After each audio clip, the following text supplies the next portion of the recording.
And we're back. Sorry about that, guys. But Mike McCarthy becomes the first Cowboys head coach to win have 3 consecutive seasons of 12 wins. Dak Prescott becomes the only second quarterback to win 4 career NFC East titles, tying Troy Aikman.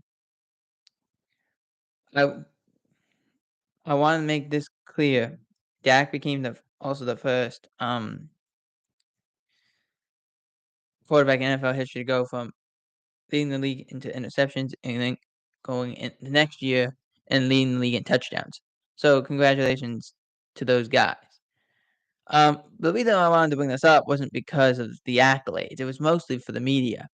You guys, the media, has decided since Mike McCarthy got to the Cowboys that he didn't deserve the job, that it should have been somebody else. It should have been Marvin Lewis. Let me tell you something. Mike's been here for 4 years. He's been with the Cowboys for 4 years. He's done a really good job. Yes, he makes mistakes, time management, all this stuff. Every coach does. There's times he drives me insane with the play calls. I get it. But he's won 12 games in 3 consecutive years. Tom Landry never did that. Jimmy Johnson never did that. Barry Switzer never did that. None of these guys have done that.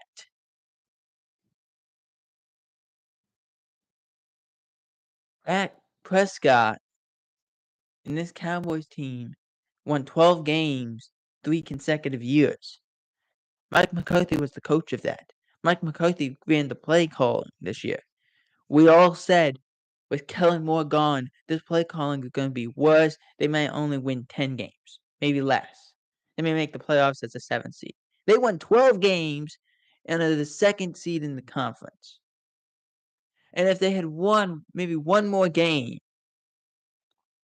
against the Dolphins or against someone else, they would have been the number 1 seed because they're tied with San Francisco right now.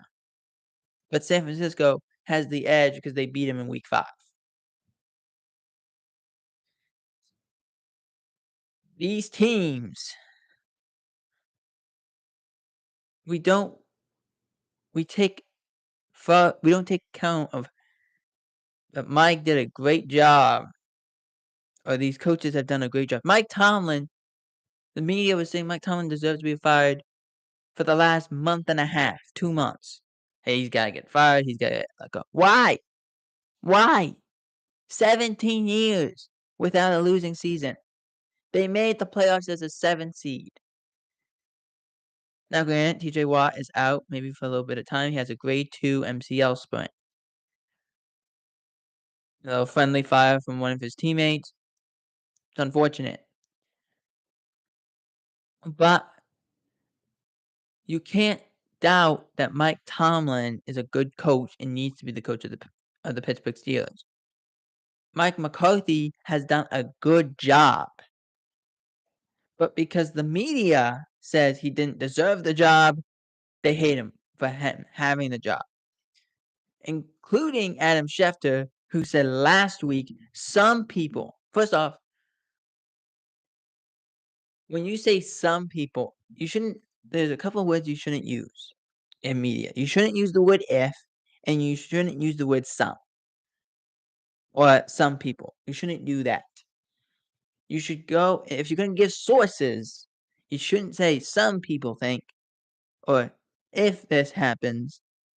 You shouldn't say those things. If you're talking context, okay. But if you're saying, well, some people think that Mike McCarthy, blah, blah, blah, blah, blah.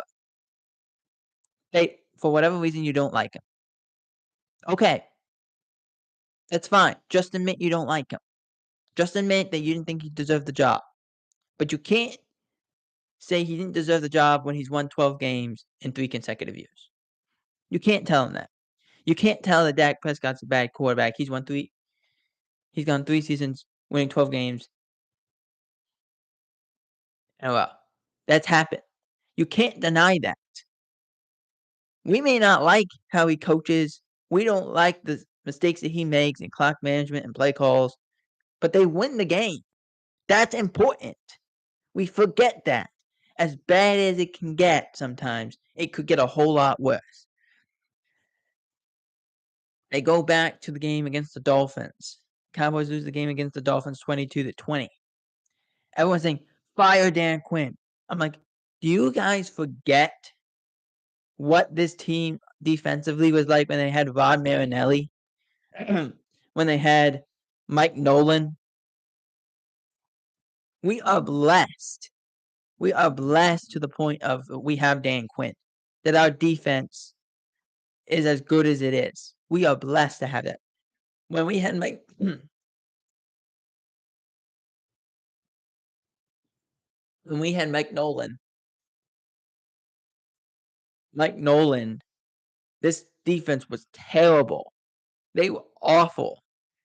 They gave up more points than the offense could score, which is impossible because the offense was scoring 42. They were giving up 43. You can't win games that way. You're going to lose a lot of games that way. But the Cowboys, when they hired Dan Quinn, their defense looks good for the last 3 years. But we forget that. Sure, there's lapses. But at the same time, if they are winning and they're doing the things they need to do and they're 12-5, probably should not go and say, fire them. Just doesn't make sense.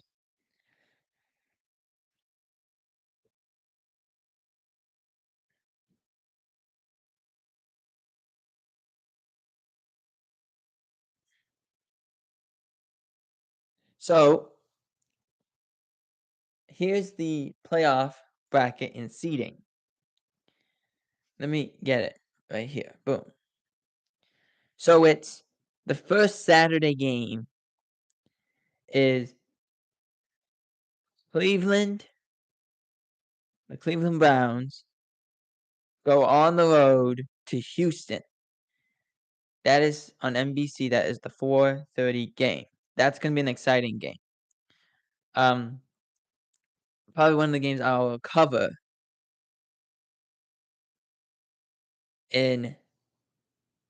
on Wednesday. Now this game, this is going to get a lot of flack, I think. Saturday, the Miami Dolphins on the road to Kansas City, and this game is at 8 o'clock, and it's on Peacock. The NFL is getting a lot of flack for this, to put this game on Peacock. We're going to watch 2 games on Peacock. I have to pay $5 for 2 games, or $10 for 2 games on Peacock to watch my football. It's terrible. To watch a playoff game. It's absurd. Moving on to the Sunday game, Pittsburgh versus Buffalo, 1 o'clock on CBS. That could be interesting. I don't know exactly how Pittsburgh's going to play, but that could be interesting.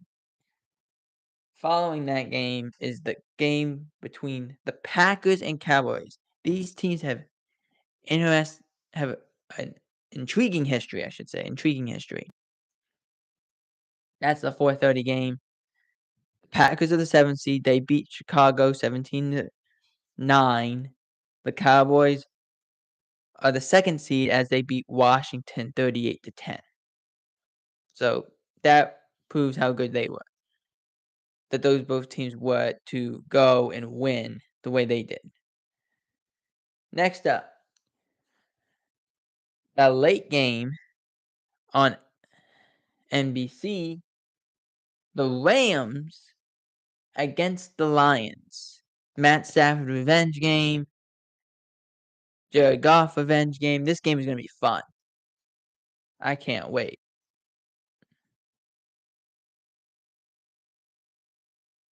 That is in the late window.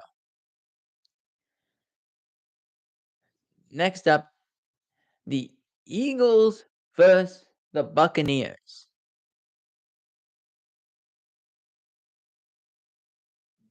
This is where it can get quite interesting. Because the Eagles have lost 5 of 6. The Buccaneers won against the Panthers 9-0. So this could be where it gets interesting. This could knock the Eagles out. We could potentially have the Super Bowl rematch be disturbed and both the Chiefs and the Eagles both lose in the first round. That could happen.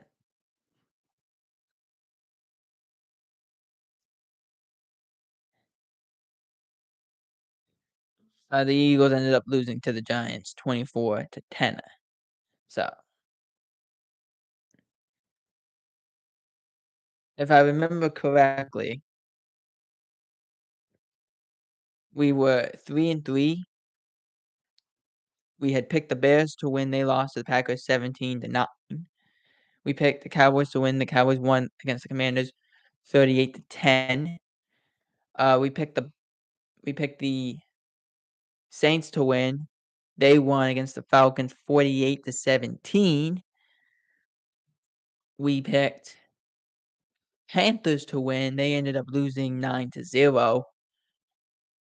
We picked the Dolphins to win against the Bills. They lost 21-14, which is really concerning because are the Dolphins ever going to beat a good team by more than 3 points? That's very concerning that they lose another game to a team that's in the playoffs.